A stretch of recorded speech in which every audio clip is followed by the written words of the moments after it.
Chapter 25. Annika's Surprise.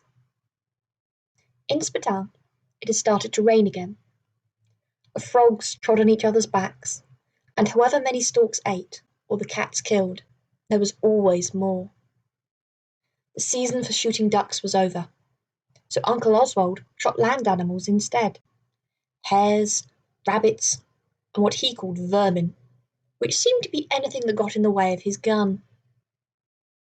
Gudrun missed Herman and mooched about, waiting till she could go back to the hunting lodge. The new servants were efficient, but unfriendly. Annika was lonely. She had been sure that the farm would be put right now that there was money again, but she was wrong. No new livestock was brought in. None of the buildings were mended. Wenzel had a boy from the village to help him, but there was less and less to do. There was rumours that Eltraut was going to buy a motor, and the carriage horses would be sold. The stalk house stayed empty.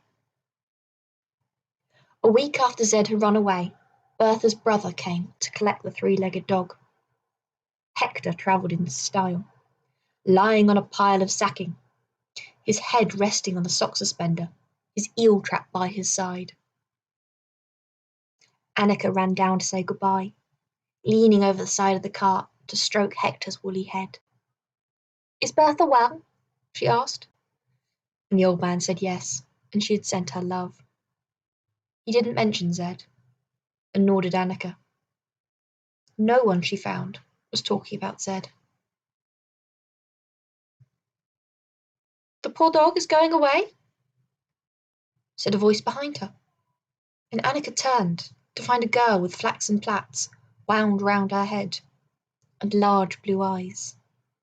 She was carrying a pail with her lunch in it, and was on her way to the village school at the head of the lake. Annika had met her often on the road and smiled at her. Her name was Frida. Annika sighed. "Yes," she said sadly, "everyone's going away." Frida looked at her with sympathy. "Why don't you come to our school? It's nice. We're going to make wreaths to decorate the church for Easter." "I'd love to come, but—" she shook her head. "Perhaps I could ask again?" It was from Frida that Annika had learned what was to happen to the farm. "There will be no animals, my father says. They'll all be sold, and there's going to be sugar beet instead. Lots and lots of sugar beet." Annika had not heard this. "Really? Are you sure?" Frida nodded. "There's lots of money in sugar beet. It's going to go to the factory in Posen to be squeezed, and sugar comes out." She picked up her pail again and trotted off, leaving Annika with thoughts, which was not cheerful.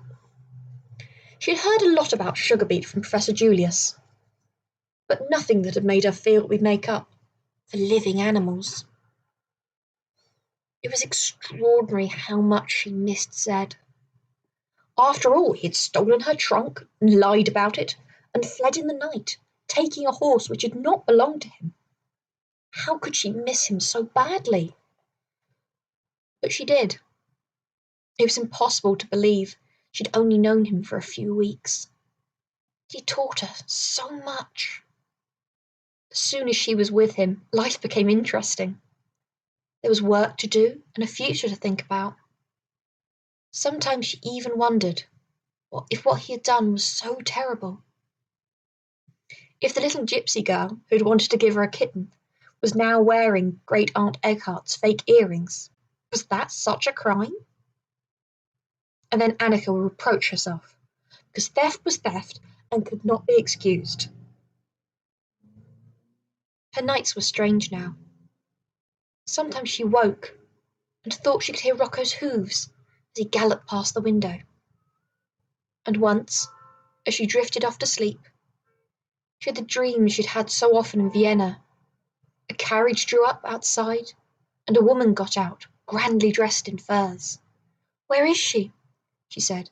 "Where is my long-lost daughter?" But after that, everything went wrong. Because when she came forward into the lamplight, she turned into a dumpy woman in a cheap woolen overcoat and a brown felt hat, and she did not smell of exotic perfume, but of vanilla and green soap and freshly baked bread. When she had this dream, Annika felt guilty and ashamed, especially as her mother was being so loving to her and seemed to understand exactly how she felt about Zed. My poor darling, I know so well what you're going through. I too have been betrayed by people I was fond of and trusted. My father, him too, and my husband. He has written to tell me that he will never return to Spittal. I'm sorry. Eltrot shrugged. One must be brave. You must use what Zed has done to make you strong. And perhaps he is best where he belongs. With the gypsies. Of course. Learning to make his living in all sorts of disreputable ways. Rocco must, of course, be brought back. We cannot allow him to steal a valuable horse and go unpunished. But after that, she sighed.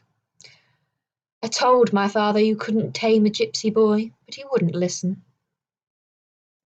During these lonely days, Annika spent more and more time wondering about the surprise her mother was planning for her.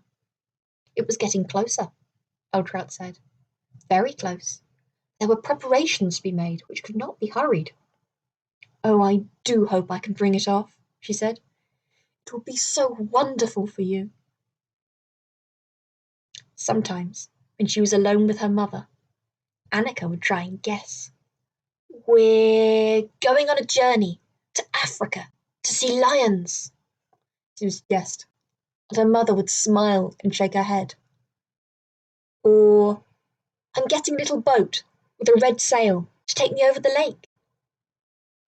Or, my friends are coming from Vienna on a visit. But always her mother would shake her head and say, no, it's better than that. Then came the day when Gudrun and her parents moved back to the hunting lodge, and Annika and her mother were alone. And at dinner that night, Eltrout raised her glass to drink a toast. Her eyes sparkled. She was flushed with excitement. To your surprise, my dear, she said, stretching her hand across the table to lay it on her daughter's. And as Annika looked at her, she said, yes, my darling child, I've done it. I was so afraid I'd have to disappoint you, but they've agreed. Come upstairs where we can be quite private. Oh, Annika, you're going to be so pleased.